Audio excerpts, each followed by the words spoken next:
Hey everyone, so what you're about to watch is something I normally do exclusively for my patrons. However, I wanted to give an idea to everyone watching my channel what kind of stuff we do behind the scenes exclusively for patrons. So if you're watching this part of the video or this video in general, it's because my patrons had voted to allow this to go out. So again, this is mostly just to give you guys an idea of what kind of communication I have behind the scenes with my patrons. So definitely stick around, and if this is something that interests you, definitely feel free to go over to my Patreon, and so you can see every video just like this one that I've posted over the last however long. Hello patrons! So today I am out here shooting a couple of brand new guns, one at least new to me. And first of all, I know I've already kind of mentioned this to you guys before, but today has arrived the Henry 22 long rifle. This is the octagonal barrel version. So far I put a couple hundred rounds through it, and as I was explaining to someone else who was using the range with me today, it's been a long time since I've shot a lot of rimfire, and man, there's just nothing that beats it as far as just a fun plinking round where you don't have to feel bad about shooting a ton of ammo and spending a lot of money. 22 has been awesome for it. I did have to do some zeroing with this one right out the gate to actually get it hitting windage correctly. Obviously elevation can be adjusted with the ladder. At its core, it's very similar to the all-weather Henry that I reviewed previously. It's just this is in one of the rimfire and a little bit more traditional looking with the regular wood stock, and I'm assuming blued finish. I'll have to look at what the actual finish on this is. But I got a ton more to shooting, a ton more of shooting to do with this. I got a couple value boxes, and I figure I'll be putting several hundred rounds, if not 1,000 rounds through this before I get the review done, just because it's really cheap to do that, and it's a ton of fun to use. I have a couple ideas of how I want to go about the testing and what direction I want to approach it from, and so far I really think it's going to fulfill that. It's just been, I don't know, it's quiet, it's like no recoil, cycling the action is a lot of fun, and I think a sneak peek of what my review might be like.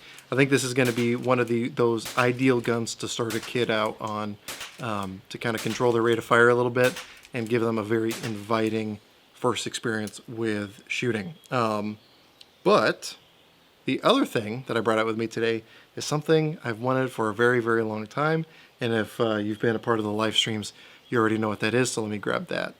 I want to make a brief aside that if you see me kind of standing awkwardly or randomly wincing at any point, I did something to throw my back out today, so it's a little sensitive, and I'm trying to work around it, but if I look funny, that's why. But this right here, if you don't recognize it, is the Beretta ARX 100. Now, I guess let's take a trip back in time, shall we? I believe it was like 2009-ish, 2010, maybe 2011, somewhere in there, where I was watching Nut and Fancy religiously, and he did a video at SHOT Show at the Beretta booth, and lo and behold, that was my first introduction to this Beretta ARX 100. At the time it was the 160, however this is the 5.56 version ARX 100. Now, long story short, when they first came out, they were way out of my price range, and so I just kind of let them go by the wayside, as did most of the US market. So these things really never took off here, and because of that, you can get them for really cheap now. Cheap enough that for me it was worth just finding out, is this something I'm actually gonna like? And so far I've only put about 100 rounds through it. I need to do a ton more shooting with it, but it was just my first outing with it, getting it zeroed, etc., getting a feel for the controls, and I gotta say, so far I really like it. Now I'm trying not to let my bias get the best of me, because again, I really wanted to like this one.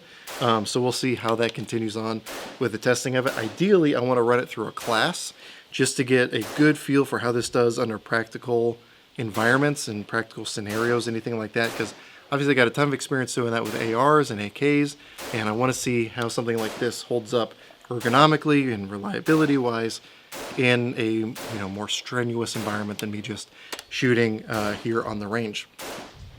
But I don't know, I'm just really excited for it. If you guys don't know, I guess I'll give you a brief introduction to this thing. There's tons of videos out there already, and pretty much everything I've seen has been generally positive. It's just, especially when they first came out, they were kind of prohibitively expensive if you just wanted to give it a try.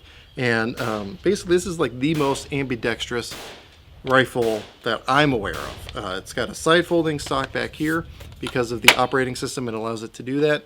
It is adjustable for length of pull. It's a little short overall, but you know, we'll touch on that when I do the review. It's got built-in iron sights. Well, not built-in. It comes with some iron sights that you can slide off if you want. That integrates into this top rail. One of the weird things about this is because of the all plastic body on this, the top rail had a little bit of play in it, but this has the roll pin addition that makes it hold zero a little bit better. So we'll see how that actually continues to go. Ambi safety, 90-degree throw. Unfortunately, because this thing didn't take off, there's no aftermarket ones that I'm aware of. It's got, if I drop the magazine here, which the mag release is ambi, it's got a little push button here so I can push up and lock that bolt to the rear without taking my hand off the fire control. I can also drop the bolt with that same lever. As I said, ambi slide lock. The charging handle can be drifted from left side to right side. The ejection, if you notice all the daylight coming through there, ejection can be converted from left side to right side. It's got a gas piston operating system. The barrel pulls out literally in seconds, and if I do end up liking this, I'll probably get it SBR'd, and it'll have a nice little quick change 10.3-inch barrel that goes along with it.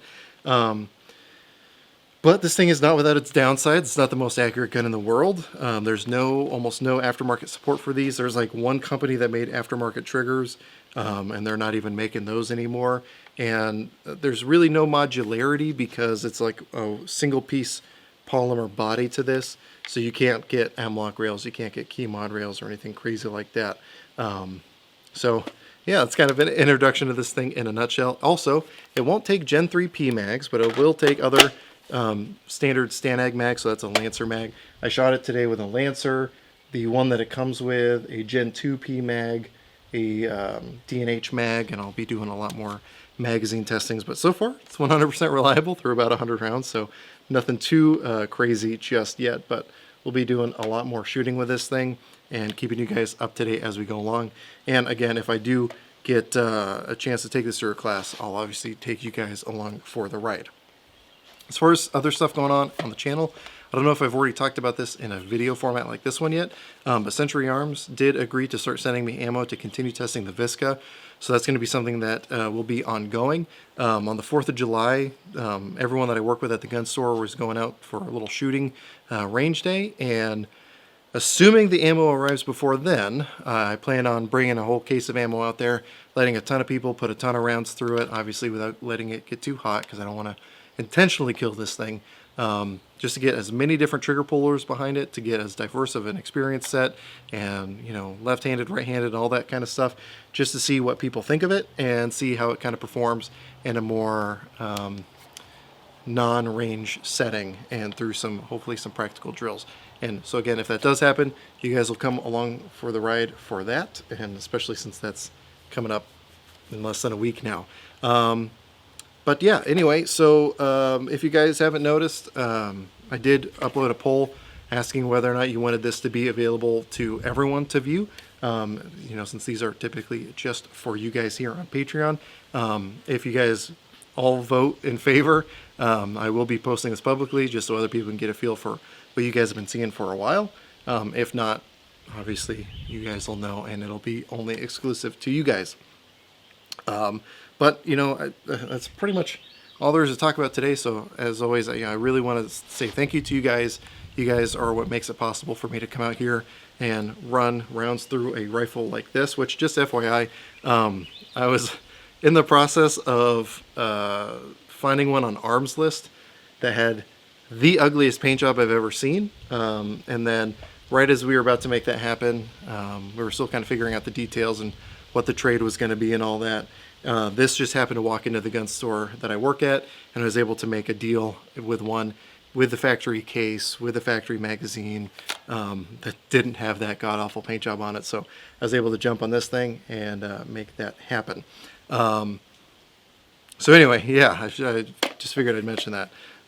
So again, I really do appreciate what you guys do for making it possible for me to come out here, run a bunch of rounds through these guns so that I can give you as informed of an opinion as possible. If you guys have any anything you'd like to see specifically with this rifle in regards to the testing process, definitely let me know. If I like it, I'll probably get it SBR'd and again have that 10.3 inch barrel, and I think that would look really sexy having the barrel just peek out the front there. But you know, all in due time. We'll see how all that goes. And again, obviously, if you guys ever have any questions, feel free to get in touch with me. I do make it a priority to respond to you guys, hence why we also have that Discord server set up so I can more directly interact with everyone, as well as the live streams where we can all get together and communicate, and I can hear you guys out, hear your suggestions, hear your recommendations, and all that fun stuff. So anyway, with all that said, as always, I really do appreciate what you guys are doing over there on Patreon. And if this is public or viewable to the public, I appreciate all of you guys watching, and I hope you got something out of this video.